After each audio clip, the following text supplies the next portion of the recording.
여러분 지나시다 보면 요즘 이런 광고 많이 접하시죠? 1억대, 2억대 전세형 임대, 아무 조건 없는 10년 장기 임대 아파트, 10년 임대로 거주하다가 10년 전 가격으로 분양받을 수 있다. 여러 공중파 매체에서도 경고성 방송을 많이 했음에도 이런 달콤한 광고들이 여전히 난무하고 있습니다. 다 같은 임대 아파트 아닙니다. 일반 임대가 대비 30% 이상 차이 나면 구조부터 의심해 보시기 바랍니다. 그래서 오늘은 협동조합형 또는 회원제 민간 임대와 장기 일반 민간 임대, 더불어 공공지원 민간 임대의 차이를 속 시원하게 분석해 드리고자 합니다. 조금 더 알고 체크하면 전전긍긍하며 피 같은 내 돈 떼일 일 없으니 꼭 꼼꼼히 확인해 보세요.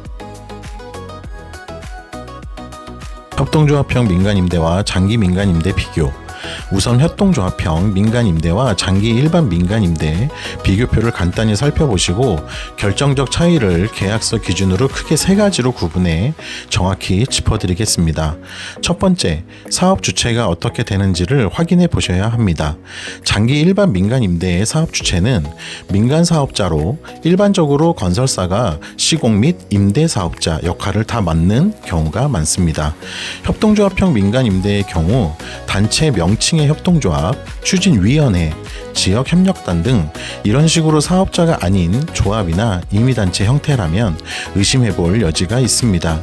임대아파트는 원래 보증금과 임대차 계약만이 존재합니다.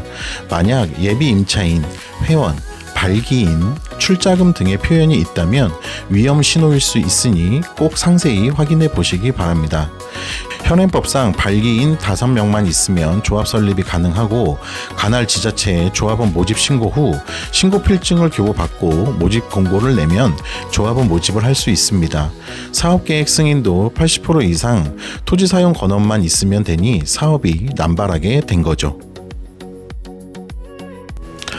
이렇게 설립된 협동조합이 이 민간임대의 사업 시행자로서 조합원을 모집하고 모집된 조합원에게 임대주택의 사업비를 출자받고 그 대가로 민간임대주택의 입주권과 10년 후 분양 전환 시 분양을 우선적으로 받을 수 있는 분양지휘권을 부여하게 되는 거죠.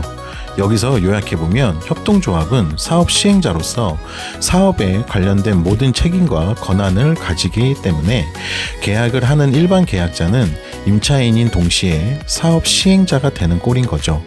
하지만 속속들이 사업 진행에 대한 내용들은 잘 알지 못하고 조합에서는 감감무소식, 이렇기 때문에 제2의 지역주택조합이라 불리고 있습니다. 지역주택조합은 주택법을 적용받지만 이 협동조합형 민간임대는 협동조합법과 민간임대법을 적용받아 법적 보호장치도 부족하고 허점이 많아 조합 관계자들의 횡령이나 배임도 비일비재하죠. 그렇다 보니 전국적으로 수백억 대의 피해 사례가 발생되는 것입니다.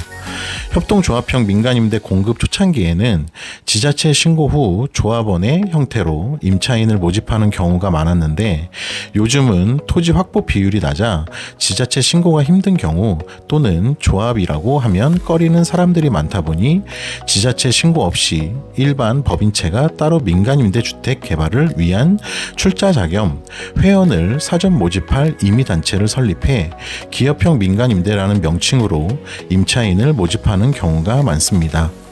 이 기합형 민간임대주택이라는 명칭은 예전 정부나 언론에서 많이 언급됐는데 지금의 법 제도상 공식 용어인 장기 일반 민간임대주택과 동일한 표현이기 때문에 명칭도 잘못됐다고 생각하시면 됩니다.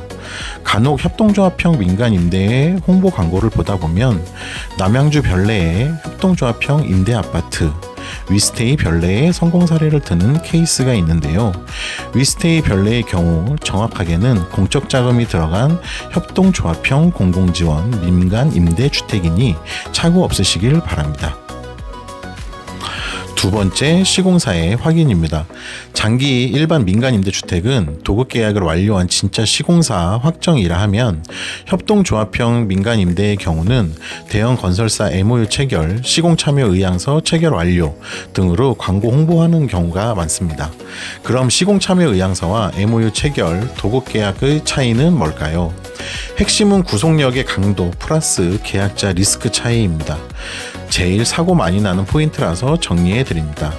먼저 시공참여 의향서는 우리 관심 있어요 수준으로 시공사가 이 사업에 참여할 의향이 있다라는 의사표시 수준으로 언제든지 시공사 철회가 가능하며 법적 효력은 없습니다. 그래서 무슨 건설 참여 예정으로 홍보하는데요. 사실상 이름만 빌려주는 수준인데 요즘은 시공사에 컴플레인이 많다 보니 브랜드 사용도 금하고 있습니다. 업무 협약서 MOU 체결이라 하면 조건 맞으면 같이 가봅시다 라는 의미로 시공사 우선 협상권, 브랜드 사용, 허용에 포함되는 경우가 많습니다. 그러나 구체적인 공사 금액 명시가 없다 보니 구속력이 약하고 성실협의 의무 정도만 인정되는 경우가 다수입니다. 토지 확보 및 인허가 지연 등 사업 지연 시 시공사 이탈 가능성이 높습니다. 도급계약은 진짜 시공사 확정이라고 보면 됩니다. 시공사가 공사 수행을 법적으로 약속하며 공사비, 공기, 책임, 위약, 조항 등을 명시합니다.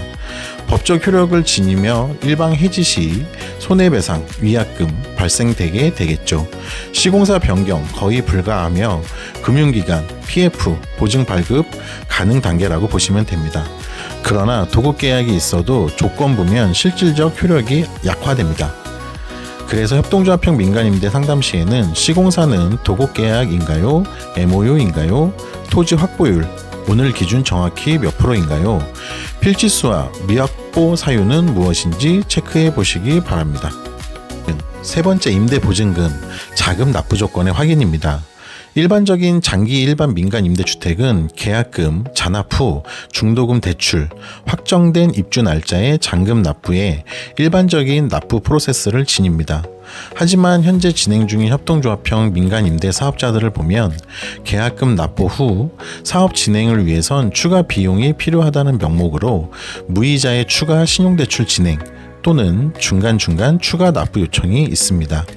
지역주택조합과 비슷한 향상을 띠는데요. 그렇기 때문에 서민을 위한 좋은 취지의 임대주택 공급이 아닌 셈이 됩니다. 추가로 지역주택조합과 마찬가지로 내가 사업 주체가 되다 보니 임차인임에도 불구 입주 시 추가 분담금이 발생되는 불상사가 생기게 됩니다. 근데 추가 분담금이 발생된다는 건 착공이 되어 입주 시점이 다가왔다는 걸 얘기하는데 현재 협동조합형 민간임대로 공급된 사례 중 원활히 진행 중인 사업지는 거의 없어 찾기가 쉽지 않을 정도입니다. 이제는 장기 일반 민간 임대와 공공 지원 민간 임대의 차이를 표로 올려드립니다.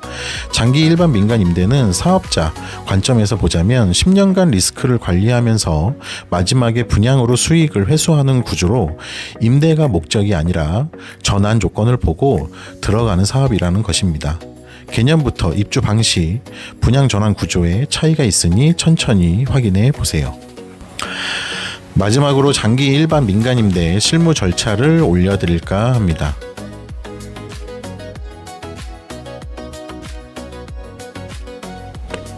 임차인 계약 희망자분들은 허그, 임대보증금 반환 보증, 착공 승인 여부, 임대 의무기간 10년 명시, 임대료 인상률 5% 조항들을 확인해 보시면 됩니다.